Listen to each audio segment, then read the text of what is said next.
વિદ્યાર્થી મિત્રો, આજે બાયસેકના કાર્યક્રમની અંદર સંધાનના કાર્યક્રમમાં વનસ્પતિશાસ્ત્ર વિષયમાં આપણે પારિસ્થિતિકીય પિરામિડો અને એની સાથે સંકળાયેલી કેટલીક બાબતોની ચર્ચા કરવાના છે. આજે આપણી સાથે વિષય નિષ્ણાત તરીકે મારી સાથે મારી જમણી બાજુએ ડૉક્ટર N.A. પટેલ સાહેબ છે, જે વિસનગર કોલેજમાંથી આવે છે, વનસ્પતિશાસ્ત્રના પ્રાધ્યાપક છે. અને અમે સાથે રહી અને આજે આપની સાથે પારિસ્થિતિકીય પિરામિડ વિશે અને એની સાથે સાથે સંકળાયેલી જે કાંઈ બીજી આનુષંગિક બાબતો છે એની ચર્ચા આજે આપણે કરીશું. તો શરૂઆત આપણે કરીએ ડૉક્ટર N.A. પટેલ સાહેબ સાથે.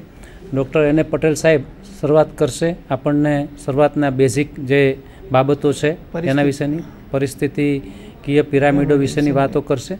તો હું N.A. પટેલ સાહેબને વિનંતી કરું કે આપણી સાથે એ પરિસ્થિતિકીય પિરામિડો વિશે થોડી ચર્ચા કરશે. આભાર પૂંજાણી સાહેબ. Thank you. સજીવો સૃષ્ટિ ઉપર જ્યારથી અસ્તિત્વમાં આવ્યા અને સજીવો અનેક પ્રકારના સૂક્ષ્મ સજીવોથી માંડીને મહાકાય વનસ્પતિઓ, મહાકાય પ્રાણીઓ સુધીના આ તમામ સજીવોનું પૃથ્વી ઉપર અસ્તિત્વ છે. આ સજીવોના દરેકે દરેક સજીવનું શરીર એ જુદા જુદા બે પ્રકારના દ્રવ્યોનું બનેલું છે, કાર્બનિક દ્રવ્યો, અકાર્બનિક દ્રવ્યો.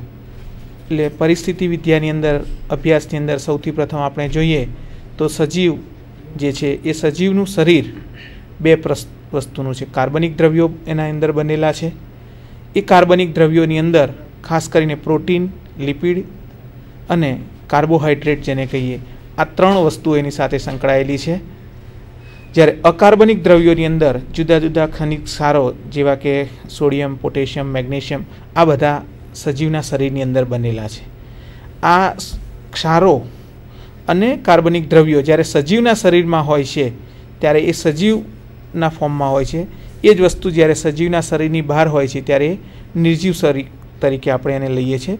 સજીવ અથવા તો આખા ઓર્ગેનાઇઝેશન, પરિસ્થિતિની પિરામિડ અથવા તો નિવસન તંત્રની શરૂઆત જે છે ઓર્ગેનાઇઝેશન, એ સજીવના લેવલથી શરૂ કરીએ તો કોષ, કોઈ પણ સજીવ એ કોષમાંથી બનેલો છે. જે તમે જોઈ શકો છો કે કોઈ પણ સજીવની શરૂઆત કોષથી થાય છે. એક કોષીય સજીવ હોય કે બહુકોષીય હોય, એ બનેલો છે. એનો પાયાનો એકમ, મૂળભૂત એકમ કોષ છે. આ કોષો ભેગા મળીને બહુકોષીય સજીવમાં પેશીની રચના કરતા હોય છે. આ પેશીઓનું આયોજન થઈ અને એમાંથી જુદા જુદા અંગો બનતા હોય છે અને અંગો ભેગા મળીને અંગતંત્રની રચના કરતા હોય છે અને અંગતંત્રો ભેગા મળી અને સજીવની રચના કરતા હોય છે.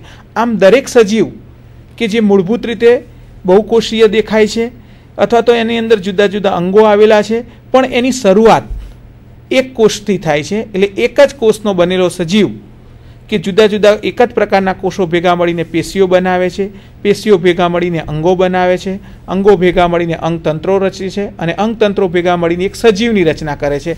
આમ એક સજીવ પરિસ્થિતિની અંદર નિર્માણ થતું હોય છે. આવા સજીવો આગળ જઈને એક જ પ્રકારના સજીવો ભેગા મળી અને એની વસ્તી રચે છે. વસ્તીની અંદર જુદા જુદા પ્રકારના સજીવો ભેગા મળી અને એની સમાજ, જૈવ સમાજની રચના કરે છે. આવા જુદા જુદા જૈવ સમાજો ભેગા મળી અને પરિસ્થિતિય તંત્ર, ઇકોસિસ્ટમની રચના કરે છે. આવા ઇકોસિસ્ટમ ભેગા મળીને બાયોમ્સની રચના કરે છે અને છેવટે આખા સજીવોનું, તમામ સજીવોનું પૃથ્વી પરનું અસ્તિત્વ એને બાયોસ્ફિયર અથવા જૈવ આવરણ તરીકે ઓળખી શકાય, કે જ્યાં પૃથ્વી ઉપર કોઈ પણ જગ્યાએ જ્યાં પણ સજીવનું અસ્તિત્વ હોય એવી તમામ જગ્યાઓ બાયોસ્ફિયર તરીકે આપણે ઓળખી શકીએ છીએ. એ જ વસ્તુ આપણે ફરીથી જોઈએ તો કે દરેક સજીવ એ કોષોનો બનેલો છે. કોષ ભેગા મળીને પેશીઓ બને છે, પેશીઓ ભેગા મળીને અંગો બન્યા છે, અંગો ભેગા મળીને અંગતંત્રો બન્યા છે અને અંગતંત્રો ભેગા મળી અને સજીવ બને છે. એ જ સજીવ આગળ ઉપર જોઈએ તો સજીવની ઓર્ગેનિઝમ એટલે કે એની એક જાતિઓ ભેગી મળી એક જ પ્રકારના સજીવોની સંખ્યા વધુ હોય તો એ વસ્તી તરીકે ઓળખાય. વસ્તીમાંથી એ સમાજ, સમાજની અંદર જુદા જુદા પ્રકારના સજીવો છે, એ જ સમાજના જુદા જુદા સજીવો ભેગા મળીને નિવસન તંત્ર બનાવે છે. નિવસન તંત્રો ભેગા મળીને જૈવ વિસ્તાર બનાવે છે અને છેવટે જૈવ આવરણની રચના કરે છે. આમ પૃથ્વી પર જુદા જુદા જૈવ આવરણ આવી જાય છે. આપણે અહીંયા જોઈ શકીએ છીએ કે એક સજીવ જે છે જેને ઓર્ગેનિઝમ અથવા તો સજીવ તરીકે, અને એ જ પ્રકારના જુદા વધારે સજીવોની સંખ્યા જેને વસ્તી તરીકે ઓળખવામાં આવે છે, જે આપણે ચિત્રમાં સારી રીતે જોઈ શકીએ છીએ. A group of organism of the same species which live in same area and same time. એટલે કે એક જ પ્રકારના સજીવો એક જ પરિસ્થિતિની અંદર એક સાથે રહેતા હોય અને એની સંખ્યા વધારે હોય તો એને વસ્તી તરીકે ઓળખવામાં આવે છે. જે અહીંયા પણ આપણે જોઈ શકીએ છીએ કે જે પ્રાણી છે એની સંખ્યા વધારે છે અને એક જ સરખી પરિસ્થિતિની અંદર તેઓ વસે છે, એટલે સજીવોની વસ્તી તરીકે ઓળખવામાં આવે છે. એ જ રીતે માનવ વસ્તી એક જ પ્રકારના પર્યાવરણમાં એક જ સાથે રહે છે, જેને માનવ વસ્તી તરીકે ઓળખવામાં આવે છે. સૌથી મોટું જો વસ્તીનો કોઈ સ્ત્રોત હોય તો માનવ વસ્તી છે. જ્યારે જુદા જુદા પ્રકારના સજીવો ભેગા મળી અને સમાજની રચના કરે છે. અહીંયા જોઈ શકીએ છીએ કે એક સજીવ, એક જ સજીવોની જુદી જુદી સંખ્યા અને એની સાથે સંકળાયેલા બીજા અન્ય પ્રકારના સજીવો ભેગા મળી અને એ સમાજની રચના કરે છે. સમાજની અંદર રચના કરવા માટે ઓછામાં ઓછા 2 પ્રકારના સજીવો એક જ પરિસ્થિતિમાં એક સાથે વસવાટ કરતા હોવા જરૂરી છે. 2 કરતાં વધારે હોઈ શકે પણ 2 થી ઓછા ક્યારેય હોઈ શકે નહીં. તો અને તો જ એ સમાજ બને, નહીં તો એને વસ્તી તરીકે ઓળખવામાં આવે છે. જો એક જ પ્રકારના સજીવો એક સમયે વસવાટમાં હોય તો એ વસ્તી કહેવાય છે, પણ 1 કરતાં વધુ મતલબ 2 અથવા 2 થી વધુ પ્રકારના સજીવો એકી સાથે એક જ સમયે કોઈ વસવાટની અંદર રહેતા હોય તો અને તો જ એ સમાજની રચના કરે છે. પરિસ્થિતિય તંત્ર ઇકોસિસ્ટમ, જેની અંદર જુદા જુદા પ્રાણીઓ એક સાથે અહીંયા વસવાટ કરતા બતાવ્યા છે, 2 અથવા 2 થી વધુ. પરિસ્થિતિય તંત્ર ઇકોસિસ્ટમ જે છે અહીંયા વૃક્ષથી શરૂઆત કરી છે. વૃક્ષ છે એ પરિસ્થિતિય તંત્રનો એક ભાગ છે. એના ઉપર રહેલો માળો એ પણ એનો એક ભાગ છે. અને બાકીના આજુબાજુમાં જે બતાવ્યા છે, પાણીનું ઝરણું બતાવ્યું છે, જમીન બતાવી છે, વાદળો બતાવ્યા છે, અને એ જે છે એ પરિસ્થિતિના વિદ્યાના અજૈવિક ઘટકો છે. સાથે સાથે હવે જૈવિક ઘટકોની અંદર જુદા જુદા બતાવ્યા છે. તૃણાહારી પ્રાણીઓ છે, માંસાહારી પ્રાણી બતાવ્યું છે, અને એ રીતે પરિસ્થિતિ તંત્રની શરૂઆત થાય છે. નિવસન તંત્ર સજીવ અને નિવસન તંત્ર એટલે સજીવ અને તેની આસપાસનું પર્યાવરણ અને એની વચ્ચેની આંતરક્રિયાઓ. સજીવ પર્યાવરણ સાથે કેવા રીતે વર્તે છે અને પર્યાવરણ એનો શું પ્રત્યુત્તર આપે છે, એ બંનેનો અભ્યાસ નિવસન તંત્રની અંદર ખાસ કરવામાં આવતો હોય છે.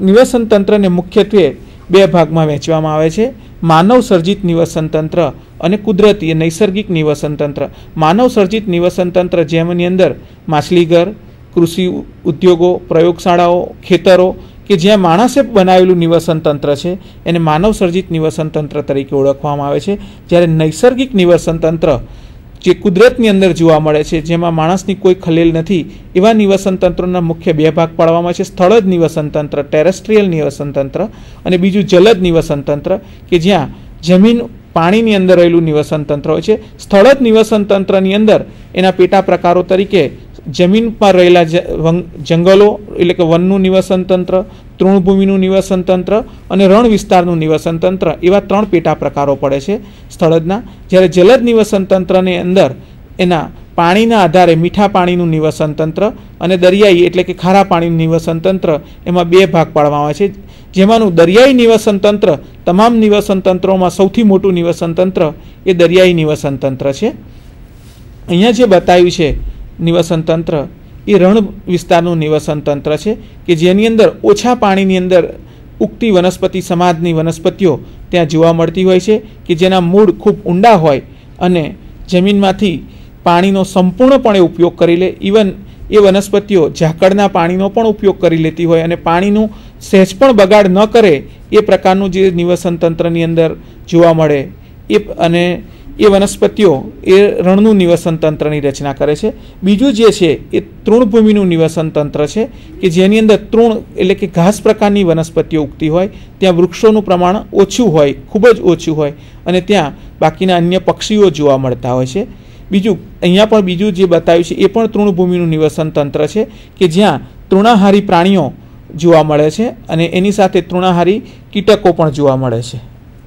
ત્યાર પછી છે જંગલોનું નિવસન તંત્ર, વન વિસ્તારનું નિવસન તંત્ર કે જેની અંદર મોટા વૃક્ષો, પ્રભાવી વનસ્પતિઓ તરીકે મોટા વૃક્ષો છે અને એના કારણે સૌથી જંગલનું નિવસન તંત્રની અંદર પણ સ્તરીકરણ થઈ જાય. સૌથી ઊંચા મોટા વૃક્ષો, મધ્યમ કદના વૃક્ષો અને છેવટે જમીન પરની નાની વનસ્પતિઓ આ વન નિવસન તંત્રની ખાસિયત છે.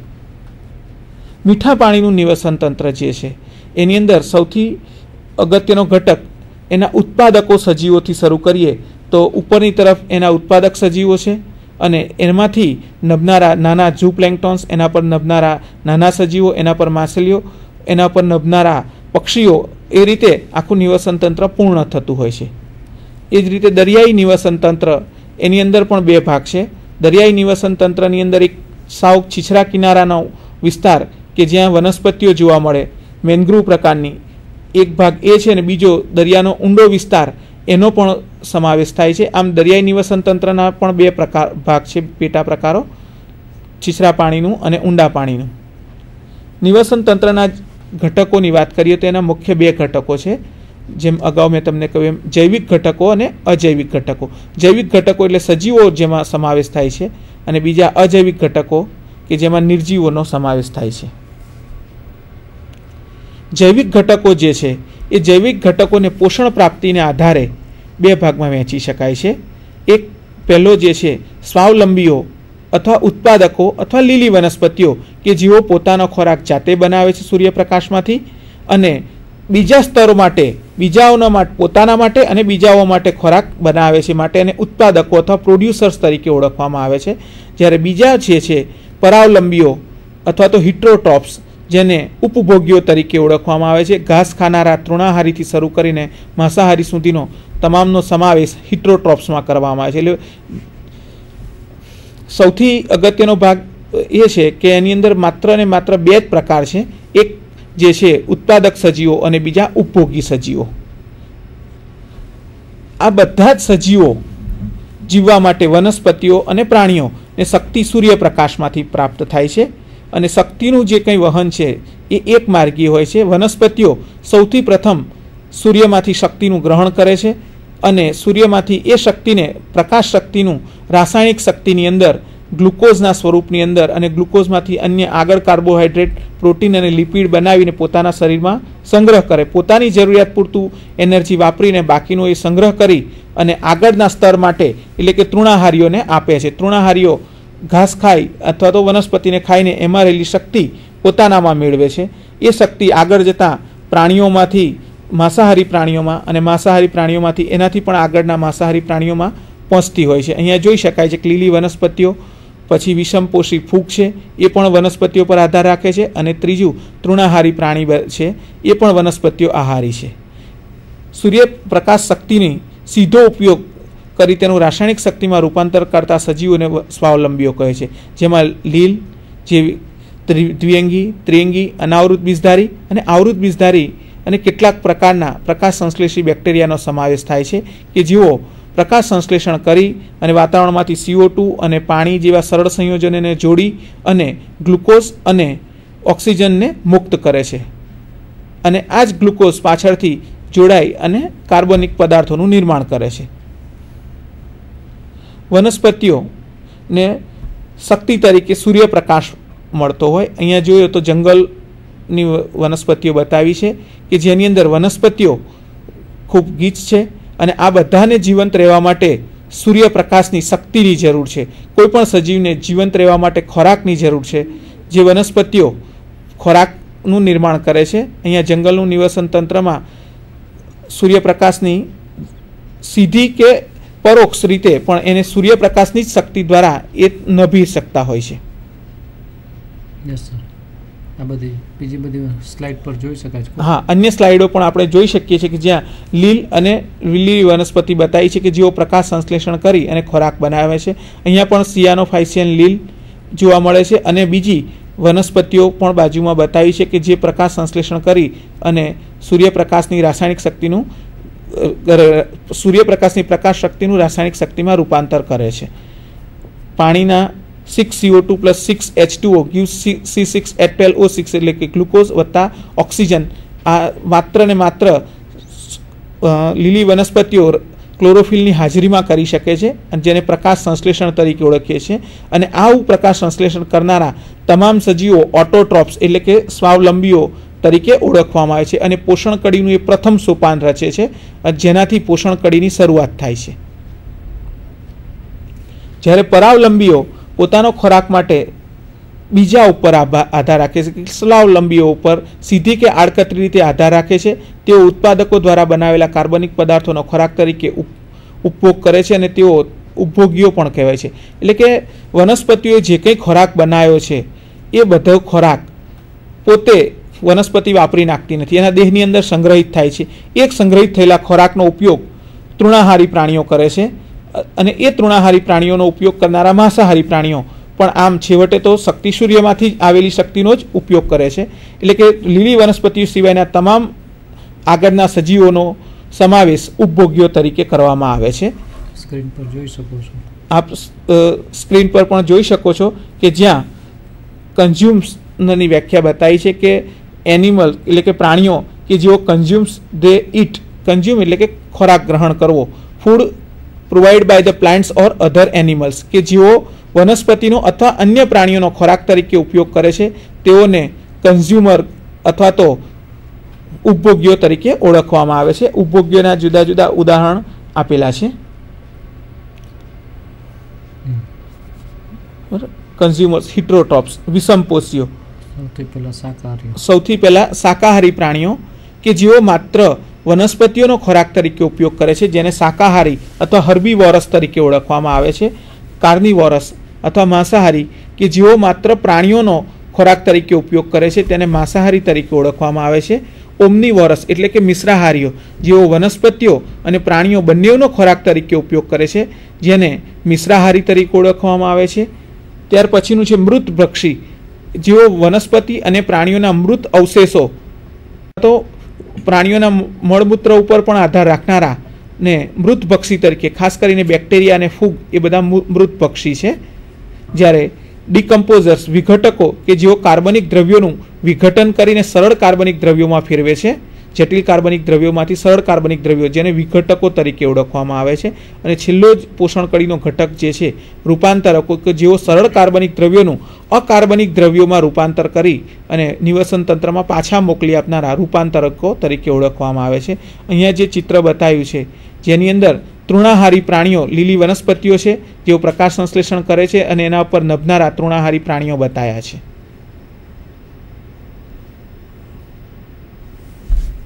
હર્બીવોરસ પ્રાણીઓ છે. અહીંયા પણ તૃણાહારી પ્રાણીઓ હર્બીવોરસ બતાવ્યા છે. એ જ રીતે બીજું કાર્નિવોરસ બતાવ્યા છે અને કેટલાક મિશ્રાહારી પ્રાણીઓ બતાવ્યા છે કે જેઓ બંનેનો ખોરાક તરીકે ઉપયોગ કરે છે. કેટલાક વિઘટકો બતાવ્યા છે અને છેલ્લા જે છે રૂપાંતરકો કે કેટલાક સૂક્ષ્મજીવો અને ફૂગ કે જેઓ સરળ કાર્બનિક દ્રવ્યોનું વિઘટન કરી અને અકાર્બનિક દ્રવ્યોમાં ફેરવે છે તેને રૂપાંતરકો તરીકે ઓળખવામાં આવે છે. આગળનું પૂંજાણી સાહેબ તમને કન્ટિન્યુ કરે છે અને માહિતી આપશે વધારે. Thank you doctor N Patel સાહેબ.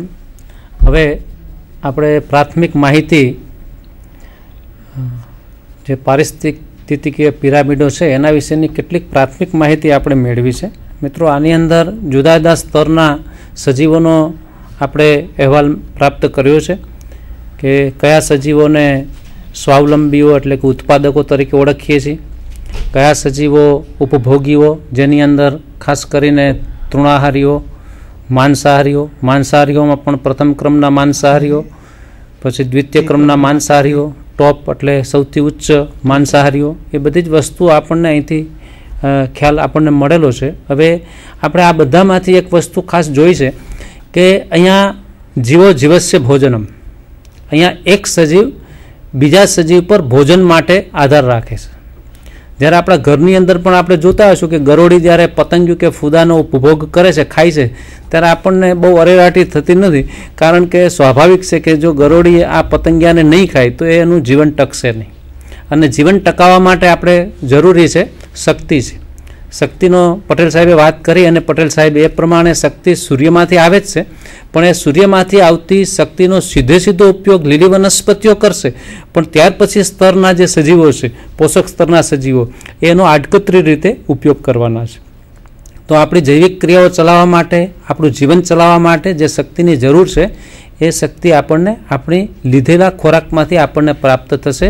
અને એટલા માટે હવે આપણે જોઈએ કે એક સજીવ બીજા સજીવ સાથે આહાર સંબંધોથી સંકળાયેલો છે, પોષણ સંબંધોથી સંકળાયેલો છે.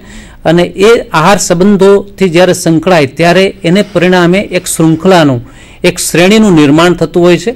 અને આ જે આહાર સંબંધોથી રચાતી જે શૃંખલા છે એ શૃંખલાને આપણે આહાર શૃંખલા તરીકે ઓળખીશું. મિત્રો, હવે આપણે આહાર શૃંખલા જે છે એ આહાર શૃંખલાની વાત હવે આપણે સ્ક્રીન પર આપણે જોઈશું. તો આહાર શૃંખલા શું છે એ જોઈએ. A food chain shows what is eaten. હંમેશા આહાર શૃંખલા આપણને બતાવે છે કે શું ખવાઈ રહ્યું છે, કોણ કોને ખાય છે એ આપણને બતાવે છે. અહીંયા એક કીટક છે અને એ કીટકનો ઉપભોગ આ પક્ષી કરે છે. તો કીટક એ ખોરાક તરીકે પક્ષીનો ખોરાક બનશે અને પક્ષી એ કીટકને ખાશે. એટલે કોના વડે કોણ ખવાય છે એ સંબંધો છે, આહાર સંબંધો છે આ બધા. એટલે આ હવે અત્યારે આહાર બનશે આ પક્ષી માટે. એ જ રીતે બીજું ઉદાહરણ પણ આપણે સ્ક્રીન પર જોઈએ કે અહીંયા લીલી વનસ્પતિ છે, કોબીજ છે દાખલા તરીકે. તો એ કોબીજ અથવા તો વનસ્પતિનો સસલું એનો ઉપભોગ કરશે, એટલે આ વનસ્પતિ સસલા દ્વારા ખવાય છે. એટલે આ પ્રકારના આહાર સંબંધો જે છે એ આહાર સંબંધો આપણે અહીંયા તપાસવાના છે.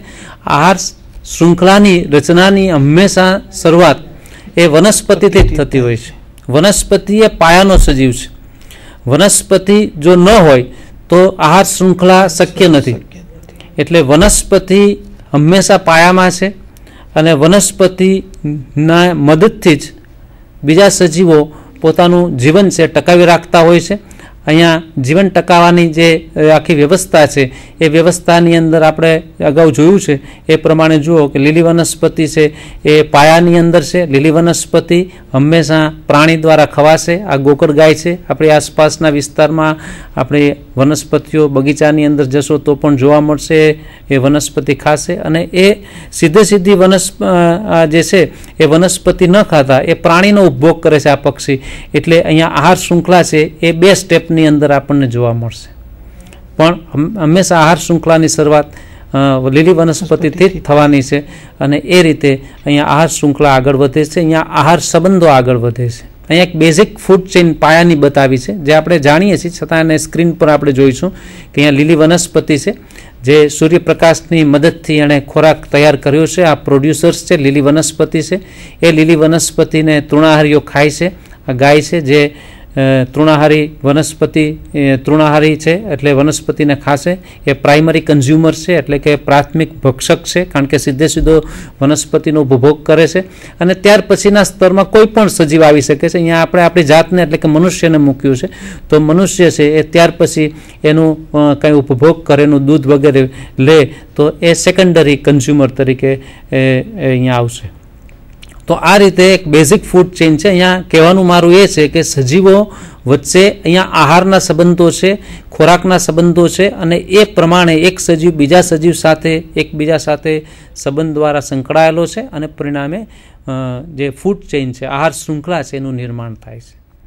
તો અહીંયા લીલી વનસ્પતિ પોતાનો ખોરાક બનાવશે. કેટલાક પ્રાણીઓ એ વનસ્પતિને સીધું ખાશે, જ્યારે બીજા અન્ય પ્રાણીઓ છે એ બીજા પ્રાણીઓને એટલે કે આ તૃણાહારી પ્રાણીઓને ખોરાક તરીકે ઉપયોગમાં લેશે. ટૂંકમાં આ બધી ચર્ચાના અંતે આટલું સ્પષ્ટ છે કે દરેક સજીવને જીવવા અને જીવંત રહેવા માટે અને જૈવિક ક્રિયાઓ કરવા માટે શક્તિની જરૂર છે, જે શક્તિ એણે લીધેલા ખોરાકમાંથી જ પ્રાપ્ત થશે. ખોરાક એને યેન કેન પ્રકારે એને લેવો જ પડશે. આમ એક ઉપર એક એમ ખોરાક માટે આધાર રાખતા વિવિધ સજીવોની એક શ્રેણી, એક શૃંખલા, એક હરોળ તૈયાર થાય અને એ શ્રેણીને આહાર શૃંખલા પણ આપ કહી શકો છો, એને અન્ન સાંકળ પણ કહી શકો છો, અથવા તો એને પોષણ કડી, જેને ઇંગ્લિશમાં ફૂડ ચેઇન તરીકે આપણે ઓળખીશું. તો આપણે કેટલીક સાદી પોષણ કડી આપણી આસપાસ હોય તો એને હવેથી આપણે જોવી પડશે કે આ પોષણ કડી અંદર કયા કયા સજીવો કયા સ્તરે ગોઠવાયેલા છે. અહીંયા ઉદાહરણ તરીકે હું તમને બતાવું છું કે કઈ કઈ પ્રકારની આહાર કડીઓ છે. પણ આહાર કડીઓની વિશે અથવા આહાર શૃંખલા વિશે આપણે ચર્ચા આગળ કરીએ પહેલાં આટલી વસ્તુ ખાસ મિત્રો આપણે યાદ રાખવી પડશે કે આહાર શૃંખલા એ કયો સજીવ કયા સજીવને એટલે કે વનસ્પતિ અને પ્રાણીને ખાય છે તે દર્શાવે છે. એટલે આહાર શૃંખલા પોષણ કડી એ સજીવના આહાર સંબંધો દર્શાવે છે. આપણે જાણીએ છીએ કે વનસ્પતિ કોઈ પદાર્થ ખાતી નથી. જેમ પ્રાણી વનસ્પતિ ખાય છે એમ વનસ્પતિ, મોટાભાગની વનસ્પતિ કોઈ પદાર્થ ખાતી નથી, કારણ કે વનસ્પતિ સ્વયંપોષી છે, જાતે જ પોતાનો ખોરાક બનાવતી હોય છે. એટલે વનસ્પતિ પાયાની અંદર છે. કયો પદાર્થ ખવાય છે ત્યાંથી આહાર શૃંખલાની શરૂઆત થાય અને કોણ ખાય છે એ દિશામાં હંમેશા આહાર શૃંખલા આગળ વધે. અને એટલા માટે જ પોષણ કડી કે આહાર શૃંખલા એ હંમેશા એક જ દિશામાં આગળ વધશે. એ એક માર્ગીય છે, એ યુનિડિરેક્શનલ છે, એ વન વે છે. એટલે આહાર શૃંખલા હંમેશા એક જ દિશાની અંદર આગળ વધશે. હવે કેટલાક ઉદાહરણો આપણે જોઈએ. અહીંયા જોઈ શકો છો કે ઘણા બધા પ્રાણીઓ છે, પણ શરૂઆતમાં વનસ્પતિ છે. આ બે છેડા ઉપર હવે જોઈએ કોણ કોને ખાય છે. આ પહેલું સ્ટેપ, બીજું સ્ટેપ અને ત્રીજું સ્ટેપ. અહીંયા 3 સ્ટેપ માટે 4 સજીવો આહાર શૃંખલામાં છે. નીચેની શૃંખલા આપણે જોઈએ તો એની અંદર પહેલું સ્ટેપ અને આ બીજું સ્ટેપ, એની અંદર 3 સજીવો છે એ આહાર શૃંખલાનો ભાગ બને છે. તો આ રીતે તમે પણ બનાવી શકો છો આવી આહાર શૃંખલા. અને એ આહાર શૃંખલા નાની પણ હોઈ શકે, એ લાંબી પણ હોઈ શકે, એટલે કે ટૂંકી પણ હોઈ શકે. ટૂંકી કે લાંબી કોઈ પણ પ્રકારની આહાર શૃંખલા છે જે તેના ઉપર નભતા સજીવો પર આધાર રાખે છે. અહીંયા ખાસ કરીને એ જોવાનું છે કે આહાર શૃંખલા અહીંયા એક ટેરેસ્ટ્રીયલ એટલે કે સ્થળજ વનસ્પતિ, સ્થળજ નિવસન તંત્રની અંદર આહાર શૃંખલા બતાવી છે, જમીન પરની છે. અને અહીંયા બાજુમાં જે આપણે આ જોઈ રહ્યા છીએ સ્ક્રીન પર તે છે એ મરાઇન એટલે કે દરિયાઈ નિવસન તંત્રની અંદર જોવા મળતી આહાર શૃંખલા છે. બંને જગ્યાની એટલે કે સ્થળજ અને જળજ આ બંને જગ્યા, બંને સ્થળોની, બંને જે વસવાટ છે એની અંદર આહાર શૃંખલા કયા પ્રકારની છે એ બતાવવાનો પ્રયાસ છે. પણ દરેકના પાયામાં હમણાં જ કહ્યું એ પ્રમાણે કોણ છે તો કે એના પાયાની અંદર લીલી વનસ્પતિઓ છે. અહીંયા વનસ્પતિ લખ્યું છે, જ્યારે અહીંયા એ વનસ્પતિઓને ફાઇટોપ્લેન્ક્ટન તરીકે પણ ઓળખવામાં આવે છે દરિયાની અંદર, પાણીની અંદર. અને લીલી વનસ્પતિ ત્યાર પછી કીટકો દ્વારા ખવાશે. કીટકોને બીજા અન્ય પ્રાણીઓ ખાશે. એ પ્રાણી અહીંયા દાખલા તરીકે ઉંદર છે તો એ માંસાહારી બનશે, અથવા ઉંદર સિવાયના પણ બીજા નાના પ્રાણીઓ હોય તો એ કીટકનો ઉપભોગ કરશે. એ પ્રાણીઓ છે એના બીજા પ્રાણીઓ દ્વારા ખવાશે. અહીંયા સાપ કે અજગર છે અને એ અજગર કે સાપને ત્યાર પછી બાજ કે અન્ય પ્રાણીઓ, મોટા પક્ષીઓ છે એનો ઉપભોગ કરશે. તો આ એક વન વે, એક માર્ગીય, એક જ દિશાની અંદર આગળ વધતી આહાર શૃંખલા કે પોષણ કડી છે. અને એ પોષણ કડી અંદર સંકળાયેલા સજીવો છે. એવી રીતે દરિયાઈ નિવસન તંત્રની અંદર પણ આ ફાઇટોપ્લેન્ક્ટન છે, એના ઉપર ઝૂ પ્લેન્ક્ટન છે, એના ઉપર કાર્નિવોરસ એવી નાની માછલીઓ છે, એના ઉપરથી એની ઉપર નપતી એવી મોટી માછલીઓ, અને ત્યાર પછી મહાકાય જળચર પ્રાણીઓ, માછલીઓ કે વહેલ છે એના ઉપર નપતા હોય છે. તો આટલી ચર્ચા પરથી બહુ સ્પષ્ટ છે કે અહીંયા જુદા જુદા પ્રકારના સજીવો છે. પાયાની અંદર જે સજીવો છે ને એને આપણે પ્રાઇમરી પ્રોડ્યુસર્સ કહીશું, એટલે પ્રાથમિક ઉત્પાદકો છે. એ બધા માટે પહેલું પગથિયું છે અને લીલી વનસ્પતિઓ કામ કરશે. ત્યાર પછી એના જુદા જુદા સ્તરના કન્ઝ્યુમર્સ છે. આ બધા કન્ઝ્યુમર્સ મીન્સ ઉપભોગીઓ અથવા તો ભક્ષકો છે. એ પોતાનું કઈ જગ્યાએ સ્થાન છે એના ઉપર એનો આધાર છે. એટલે પ્રાથમિક ભક્ષકો, દ્વિતીયક ભક્ષકો, તૃતીયક ભક્ષકો અને ચતુર્થક અથવા ટોપ કાર્નિવોરસ કન્ઝ્યુમર્સ જેને કહીએ છીએ એ પ્રકારના હોય છે. તો આ રીતે પોષણ કડીની રચના થતી આપણે જોઈ શકીએ છીએ. અહીંયા એક સ્ક્રીન ઉપર ફરીથી એક બીજી સાદી એક પોષણ કડી બતાવવાનો પ્રયાસ કર્યો છે મિત્રો. થોડું વધારે તમે ડિટેલમાં સમજી શકો એ હેતુથી અહીંયા તૃણભૂમિનું એક નિવસન તંત્ર છે અને એની પોષણ કડી બતાવી છે. સૂર્યની શક્તિ, જે આપણે પટેલ સાહેબે હમણાં જ કહ્યું પણ સૂર્ય શક્તિ એ ઉર્જાનો શક્તિનો પ્રાથમિક સ્ત્રોત છે. લીલી વનસ્પતિ જેનો ઉપભોગ કરી શકશે, એનો ઉપયોગ કરી શકશે. ત્યાર પછી જે ઈયળ છે એનો ઉપયોગ કરશે અને ખાશે. ત્યાર પછી પક્ષી બતાવ્યું છે અને સૌથી છેલ્લે એ જેને બાજ અથવા તો સમણી કહીએ એવું મહાકાય પક્ષી છે એને ઉપભોગ કરશે. તો આ રીતે એક જ દિશાની અંદર ચાલતી આ આહાર કડી છે અને એની અંદર જુદા જુદા પ્રકારના પોષક સ્તરો છે, જેને ઇંગ્લિશમાં આપણે ટ્રોફિક સ્તર કહીશું. પહેલું પોષક સ્તર છે, ત્યાર પછી બીજું પોષક સ્તર, ત્રીજું પોષક સ્તર, ચોથું પોષક સ્તર. મિત્રો, પહેલું પોષક સ્તર હંમેશા ઉત્પાદકોનું છે, આમાંથી એટલું આપણે સમજીએ. બીજું પોષક સ્તર હંમેશા વનસ્પતિ આહારી એટલે કે તૃણાહારીનું છે. પછીના સ્તરનું કાંઈ નક્કી નથી. પછી બધા ખરા ત્રીજા પોષક સ્તરની અંદર કયો સજીવ છે, તો કે એની અંદર માંસાહારીઓ જ પણ છે. કયો માંસાહારી કયા સમયે એની અંદર દાખલ થઈ જાય એ આપણે ન કહી શકીએ, પણ એ બધા માંસાહારીઓ ત્રીજા અને ત્યાર પછીના જે પોષક સ્તરો છે એની અંદર બધા માંસાહારી પ્રાણીઓ એની અંદર જોવા મળશે. અહીંયા એ જ વસ્તુ અહીંયા ફરીથી બતાવી છે કે પ્રાથમિક ઉત્પાદકો છે, ત્યાર પછીના બાકીના જે છે કન્ઝ્યુમર્સ, ભક્ષકો, એ દ્વિતીયક ઉત્પાદકો તરીકે પણ આપણે એને ઓળખીશું.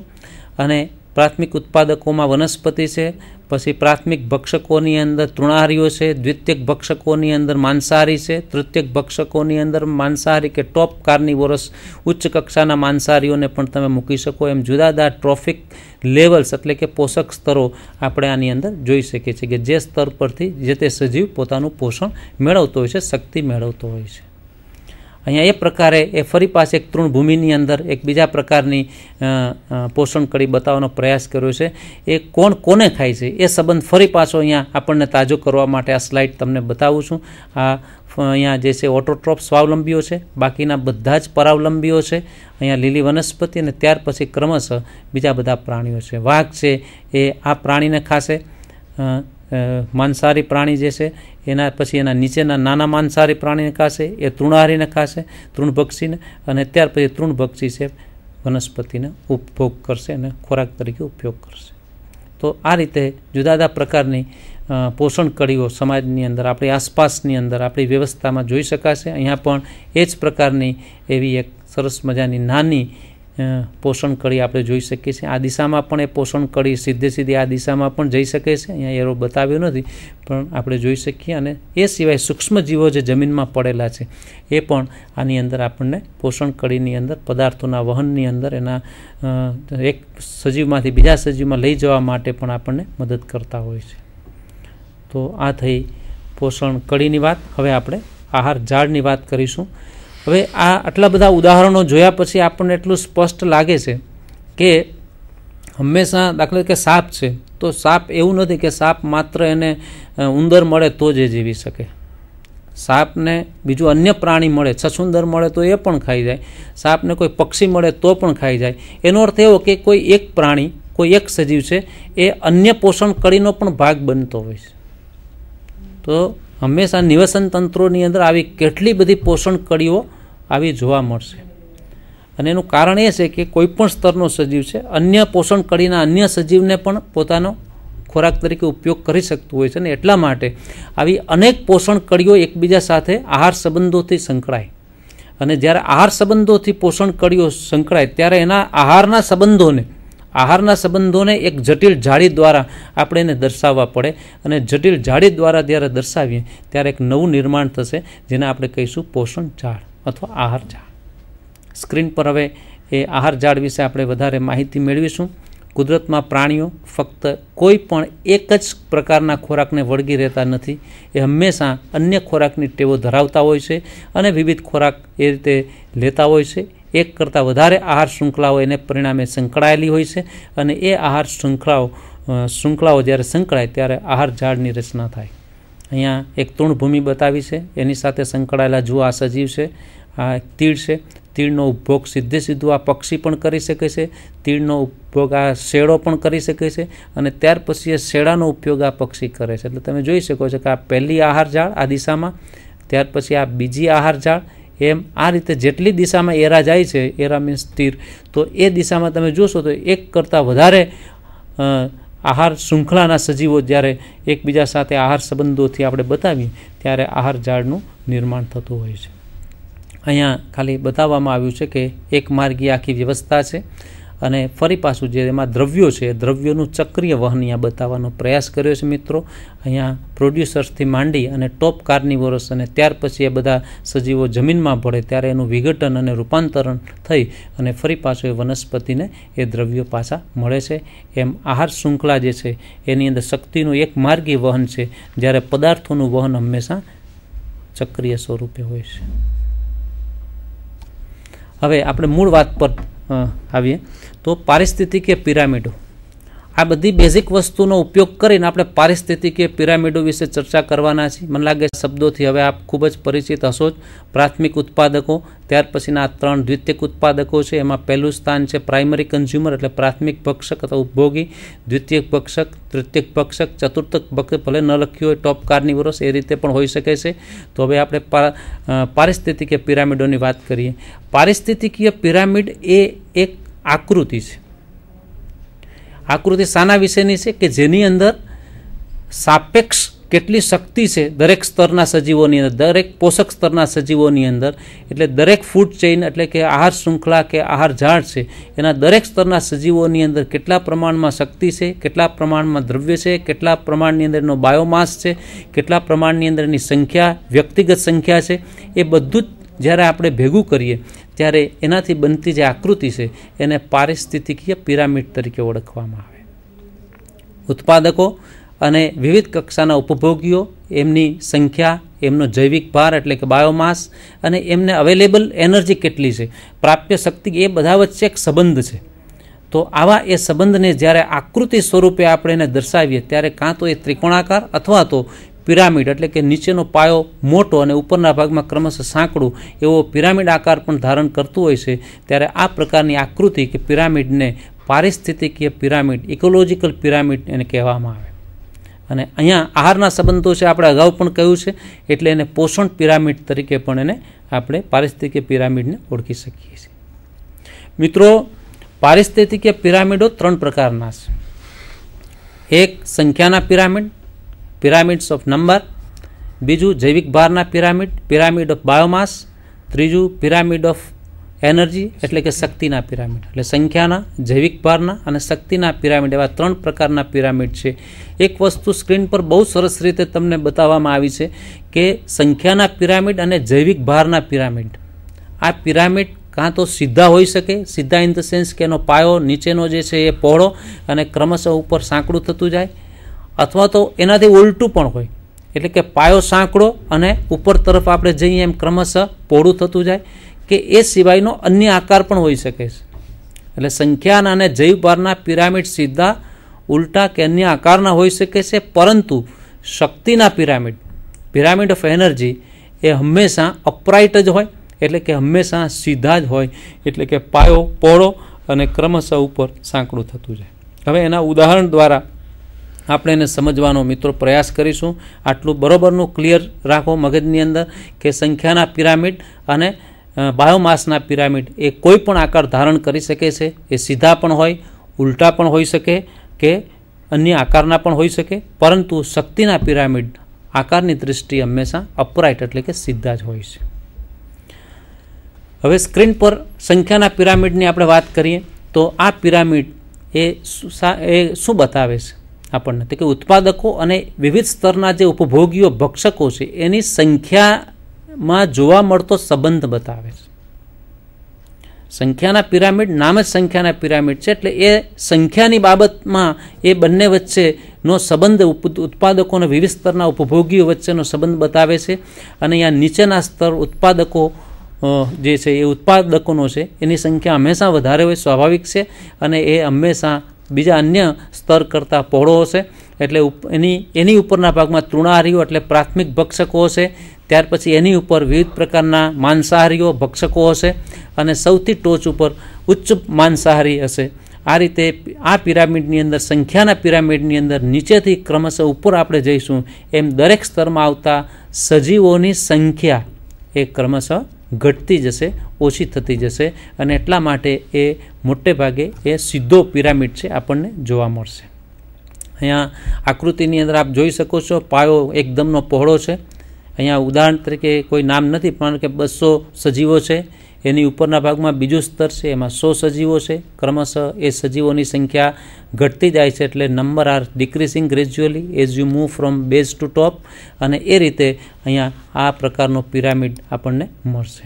અહીંયા ગ્રાસલેન્ડ કોમ્યુનિટીમાં આપ જોઈ શકો છો કે ગ્રાસીસ છે.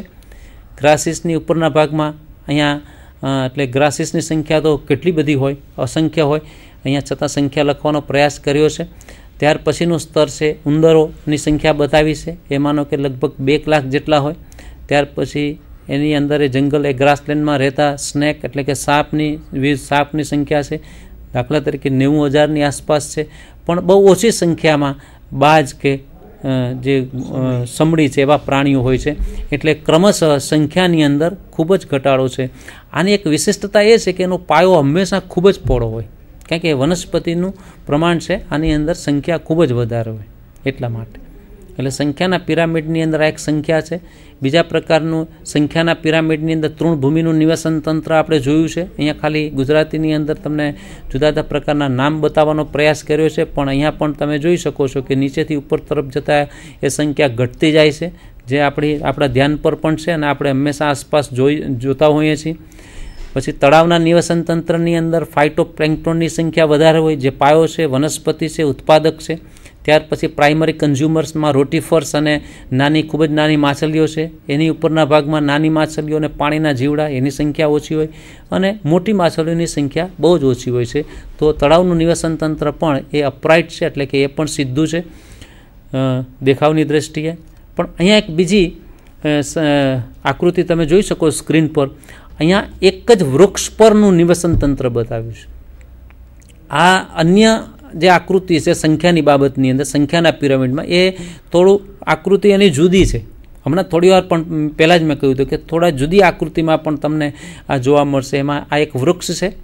એ વૃક્ષની ઉપરના ભાગમાં જુદા જુદા પ્રકારની ઈયળો જે તે સજીવોની, કીટકોની છે, તો એની સંખ્યા પુષ્કળ હોય, એની પર રહેતું હોય. તમે જોયું હશે કે જુદા જુદા પ્રકારના કીડી, મકોડા અને બીજા જે જંતુ હોય છે એની સંખ્યા પુષ્કળ પ્રમાણમાં એક વૃક્ષ પર છે. એટલે અહીંયા સંખ્યા આની વૃક્ષની ભલે એક જ છે, પણ એની ઉપર નપતા જે કેટરપિલર છે એની સંખ્યા અનેક ગણી છે. એની ઉપર નપતા જે પક્ષીઓ છે એની સંખ્યા એના કરતાં ઘણી ઓછી છે. અને એ પક્ષી ઉપર નપતા જે બીજા અન્ય પક્ષીઓ, મોટા પક્ષીઓ છે, એની સંખ્યા બહુ ઓછી, ખૂબ જ ઓછી છે. તો એ રીતે ત્યાર પછી એ એક વૃક્ષ પરથી ત્યાર પછી આગળ જઈએ તો એ આપણને સીધો પિરામિડ જોવા મળશે. પણ છતાં એની ટોટલ ઓવરઓલ તમે જુઓ તો એની આકૃતિ એ થોડી જુદી આપણને મળે છે. તો માત્ર એક જ વૃક્ષ પરનું નિવસન તંત્ર પણ આપણને જોવા મળશે. પણ આ જુઓ આકૃતિ, આ પણ સંખ્યાના પિરામિડની જ આકૃતિ છે, પણ એ આકૃતિ પરોપજીવી આહાર શૃંખલાની છે. એક જ વૃક્ષ, એની ઉપર રહેતા પક્ષીઓની સંખ્યા વધારે હોય. એ દરેક પક્ષીના શરીર ઉપર રહેતા જે પરોપજીવીઓ છે, ઈતળી, જૂ વગેરે, એની સંખ્યા આ એક પક્ષી ઉપર અનેક એવી ઈતળી જૂ રહેતી હોય. અને એ ઈતળી જૂ જે પરોપજીવીઓ છે એના ઉપર રહેતા ઉચ્ચ પરોપજીવીઓની સંખ્યા એના કરતાં પણ વધારે હોય, જેવા કે બેક્ટેરિયા, ફૂગ છે, એક્ટિનોમાઇસેટિસ છે, એવા જે ઉચ્ચ પરોપજીવીઓની સંખ્યા એના કરતાં પણ વધારે હોય. તો આ રીતે પરોપજીવી આહાર શૃંખલા જે છે, પિરામિડ ઓફ નંબર છે, એમાં ખાસ કરીને આ પેરાસાઇટિક ફૂડ ચેઇન છે, એ ફૂડ ચેઇન આપણે અત્યાર સુધીની ફૂડ ચેઇન જોઈ એના કરતાં ઊંધી છે. એટલે કે એનો પાયો સાંકડો છે, જ્યારે એના ઉપરનો ટોચ છે એ પહોળી છે. એટલે કે એ પરોપજીવી આહાર શૃંખલા હંમેશા ઉલટું આકાર બતાવતી હોય છે પિરામિડનો. એટલે ઊંધા પ્રકારના એ આપણને જોવા મળશે. તો આ રીતે અહીંયા બહુ સરસ રીતે આપણે જોયું કે સીધા પણ હોય, અપરાઇટ પણ હોય, પછી કેટલાક સમયે એ આપણને જુદો આકાર પણ જોવા મળે, જે વૃક્ષનું બતાવ્યું તે, અને પરોપજીવી આહાર શૃંખલા છે એની અંદર આપણને ઊંધા પ્રકારનો પિરામિડ જોવા મળે. તો મિત્રો, આ હતા સંખ્યાના પિરામિડની વાત છે. હવે સંખ્યાના પિરામિડની અંદરથી હવે આપણે જઈશું બાયોમાસના પિરામિડ તરફ. બાયોમાસ જેને આપણે જૈવભાર કહીએ છીએ, એટલે જે તે સમયે જે તે સજીવનું જે વજન છે, એ વજનને આપણે બાયોમાસ, જૈવિક ભાર કહો, જૈવ ભાર કહો, બાયોમાસ કહો, એ છે. અને એ બાયોમાસ જે છે એને પિરામિડના સ્વરૂપની અંદર આપણે જોવું છે, જેને આપણે કહીશું પિરામિડ ઓફ બાયોમાસ. એક વસ્તુ સ્ક્રીન પર જોઈ શકીએ છીએ કે સંખ્યાના પિરામિડ જુદા જુદા પોષક સ્તરે આવેલા સજીવોના સંબંધને સારી અને ચોક્કસ રીતે સમજાવી શકતા નથી. સંખ્યાની વાત છે, એ સજીવોના સંબંધને સારી રીતે અને બહુ સ્પષ્ટ રીતે નથી સમજાય. દાખલા તરીકે હું સંખ્યાની વાત કરું, હવે એક ઉંદરને એક હાથી સાથે સંખ્યાની દ્રષ્ટિએ આપણે એને સરખાવીએ તો એ યોગ્ય નથી, ક્યાં ઉંદર અને ક્યાં હાથી. એટલે એ સંખ્યાની દ્રષ્ટિએ એને બતાવવા કરતાં એને જૈવિક ભારની દ્રષ્ટિએ એને જો આપણે એકબીજા સાથે સરખાવીએ તો આપણને એક નવા પ્રકારનો પિરામિડ મળશે, જેને આપણે સજીવ દ્રવ્યોના પિરામિડ એટલે કે જૈવિક ભારનો પિરામિડ તરીકે ઓળખીશું, જ્યાં આપણે એના જૈવિક ભારને આપણે ધ્યાનમાં લઈશું. આ પિરામિડ જે જૈવિક ભારના પિરામિડ છે, ચોક્કસ સમયે અને ચોક્કસ વિસ્તારમાં આવેલા સજીવોના દેહનો જૈવિક ભાર છે એની વચ્ચેનો સંબંધ છે. એટલે જે આપણા ઉત્પાદકો અને વિવિધ કક્ષાના જે ઉપભોગીઓ છે એના જૈવિક ભાર વચ્ચેનો સંબંધ એ આપણને દર્શાવવાના છે. અહીંયા આપણે ભલે આમ તમને સંખ્યાની દ્રષ્ટિએ દેખાતું હશે, પણ હકીકતમાં અહીંયા આપણે એને બાયોમાસ તરીકે પણ લઈ શકીએ. એટલે એ અપરાઇટ છે, એટલે સીધો અહીંયા તમને જોવા મળશે એનો જે પિરામિડ છે. અહીંયા એક નિવસન તંત્ર, પાણીનું જલીય નિવસન તંત્ર પણ બતાવ્યું છે. એમાં પણ એનો બાયોમાસ છે ક્રમશઃ ઉપર તરફ જતાં સાંકડો થઈ જાય છે, એટલે એ પણ પિરામિડ સીધો છે, અપરાઇટ છે. અહીંયા બાયોમાસની અંદર સામાન્ય રીતે આપણે એનું વજન પર યુનિટ એરિયા લઈએ છીએ, આ ખાસ ધ્યાન રાખજો. એટલે એ યુનિટ એરિયામાં એનો બાયોમાસ કેટલો છે જે તે સમયે એ આપણે અહીંયા નોંધવાનો છે. અહીંયા પણ એની અંદર તૃણભૂમિ હોય કે પછી એનું જે શું કહેવાય એને એક્વાટિક એટલે કે જલજ હોય તો એની અંદર અપરાઇટ મોટે ભાગે આપણને જોવા મળે છે. નીચેથી ઉપર તરફ જઈશું એમ બાયોમાસ છે ક્રમશઃ ઘટતો જોવા મળશે. તૃણભૂમિના નિવસન તંત્રની અંદર હમણાં જ કહ્યું એ પ્રમાણે બાયોમાસ હંમેશા અપરાઇટ એટલે કે સીધો છે. જંગલના નિવસન તંત્રની અંદર પણ એ અપરાઇટ જ છે, સીધો જ છે. પણ તળાવના નિવસન તંત્રની અંદર તમે જુઓ તો બાયોમાસની વાત કરીએ, સંખ્યા ઘણી બધી હશે, પણ બાયોમાસ જે છે એ ડાયટમ્સ અને ફાઇટોપ્લેન્ક્ટોન જે છે એનો બાયોમાસ એટલે એનું વજન છે જે તે સમયે એ મોટી ફિશ કરતાં એ ઓછું જ હોય, સ્વાભાવિક છે. અને એ રીતે ક્રમશઃ તળાવના નિવસન તંત્રની અંદર બાયોમાસ છે એનો પિરામિડ આપણને ઊંધો મળે છે. તો બાયોમાસના પિરામિડ એ સીધા પણ હોઈ શકે અને ઊંધા પણ હોઈ શકે. એમાં ખાસ કરીને તળાવના નિવસનતંત્રનો બાયોમાસ છે એ આપણને ઊંધા પ્રકારનો ઉલટો જોવા મળે છે. અહીંયા એક છતાં આગળ આપણે નીકળી ગયા છે એટલે ફરી પાછું એક વખત યાદ કરાવી દઉં કે આ જંગલના નિવસન તંત્રના પિરામિડ છે મિત્રો. આ નંબરનો પિરામિડ છે, હમણાં થોડી વાર પહેલાં જ જોયો તો એ છે. એ જ પિરામિડ અહીંયા બાયોમાસનો છે. આપ જોઈ શકો છો કે જંગલના નિવસન તંત્રની અંદર સંખ્યાનો પિરામિડ અને બાયોમાસના પિરામિડની આકૃતિ જે છે એનો દેખાવ છે, એનો આકાર કેવો જુદો છે. એટલે આવી રીતે થોડી કમ્પેરિઝન પણ આપણે કરવી પડશે. અને એ કમ્પેરિઝનની સાથે સાથે હવે આપણે આગળ ઉપર જઈએ અને તે છે સૌથી છેલ્લો આપણો જે પિરામિડ છે, ઇકોલોજીકલ પિરામિડ છે, પારિસ્થિતિકીય પિરામિડ છે, અને એનું નામ છે શક્તિનો પિરામિડ, ઉર્જાનો પિરામિડ છે. ઉર્જાનો પિરામિડ અહીંયા આપણે સ્ક્રીન પર જોઈએ તો એ પહેલાં આપણે જોઈએ કે ભાઈ અત્યાર સુધીના પિરામિડને આની અંદર શું ફેર છે. શક્તિનો પિરામિડ સમયને મુખ્ય કારક તરીકે એની અંદર આપણે લીધો છે. અને આ નોંધી રાખો કે આ પિરામિડ, અગાઉ પણ કહ્યું હતું કે આ પિરામિડ હંમેશા સીધો જ હોય, એ અપરાઇટ જ હોય. અહીંયા શું છે એવું તો કે આપણે સંખ્યાનું જોયું, સંખ્યાની વાત કરી, બાયોમાસની પણ વાત કરી. તો આ કઈ રીતે જુદું પડે છે? જુદાની બાબતમાં એ છે કે આ પિરામિડમાં વિવિધ પોષક સ્તરના ચોક્કસ વિસ્તાર અને ચોક્કસ સમયમાં એ ઉત્પાદક શક્તિનો જથ્થો દર્શાવે છે. શક્તિના પિરામિડ એ ઉત્પાદનનો દર દર્શાવે છે કે ચોક્કસ સમયની અંદર, ચોક્કસ વિસ્તારની અંદર, ચોક્કસ ક્ષેત્રફળમાં કેટલું ઉત્પાદન એ જે તે સજીવે કર્યું છે, જે તે પોષક સ્તરના સજીવોએ કર્યું છે, એ અહીંયા બતાવે છે. અને એટલા માટે આ પિરામિડ એટલે કે શક્તિનો પિરામિડ સમગ્ર કુદરતી નિવસન તંત્રનું ધ બેસ્ટ એટલે કે સારામાં સારું ચિત્ર રજૂ કરે છે. કારણ કે સંખ્યાના અને જૈવભારના બાયોમાસના પિરામિડ કોઈ ચોક્કસ સમયે સંગ્રહિત દ્રવ્યોનો જથ્થો કદાચ બતાવે છે, જ્યારે આપણા આ શક્તિનો જે પિરામિડની ચર્ચા કરીએ છીએ એ શક્તિનો પિરામિડ એ ઉત્પાદકતાનો દર સૂચવે છે. એટલા માટે કુદરતી નિવસન તંત્રનું એ સારામાં સારું ચિત્ર રજૂ કરે છે. મિત્રો આ એક સ્ટાન્ડર્ડ એટલે કે એક જ પ્રકારની આકૃતિ આમાં જોવા મળશે. હમણાં જ કહ્યું એ પ્રમાણે તમને કે એની અંદર પાયાની અંદર વનસ્પતિ છે અને એ વનસ્પતિનો જે બનાવે છે પાયો એની અંદર પુષ્કળ શક્તિ છે, કારણ કે સૂર્યમાંથી સીધી શક્તિ લે છે, એટલે સૌથી પહેલી શક્તિ એની અંદર આવશે, એટલે શક્તિથી ભરપૂર છે. પણ ક્રમશઃ એ જે શક્તિ છે એ શક્તિ ક્રમશઃ ત્યાર પછીના પોષક સ્તરમાં જાય છે ત્યારે એકદમની ઘટતી જાય છે. અને એટલા માટે આપણને આ જે પિરામિડ છે એ સીધો પિરામિડ મળશે. શક્તિના પિરામિડ હંમેશા સીધા જ હોય છે, અપરાઇટ જ હોય છે, કારણ કે દરેક પોષક સ્તર પર એનું પ્રમાણ શક્તિનું અવેલેબલ જે પ્રાપ્ય શક્તિ છે એનું પ્રમાણ હંમેશા ઘટતું જાય છે. આ એની એક મોટી વિશિષ્ટતા છે.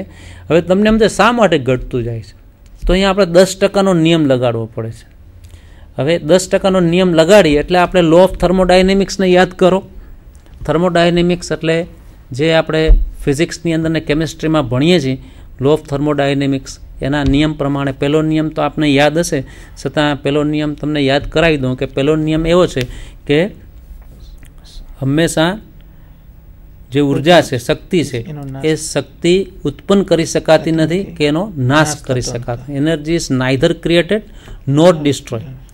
અને તો બીજું શું કરી શકાતું કે એનું એક સ્વરૂપમાંથી બીજા સ્વરૂપમાં રૂપાંતર, એટલે શક્તિનું ટ્રાન્સફોર્મેશન થાય.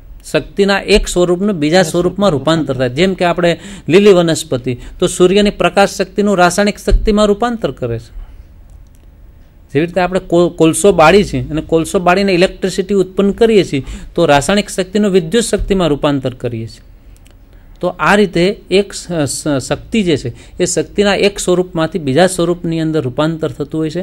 પણ ત્યાર પછીનો બીજો નિયમ શું કહે છે, તો કે જ્યારે શક્તિનું રૂપાંતર થતું હોય ત્યારે રૂપાંતરના પ્રત્યેક તબક્કે, દરેક તબક્કે, એટ એવરી લેવલ સ્ટેપ શું થાય, તો કે એ દરમિયાન જે પ્રાપ્ય શક્તિ છે, ધ અવેલેબલ એનર્જી, એ હંમેશા બહુ જ ઓછી હોય છે. અને એટલા માટે પ્રાપ્ય શક્તિનું પ્રમાણ ક્રમશઃ દરેક પોષક સ્તર પર અહીંયા ઘટતું જાય છે.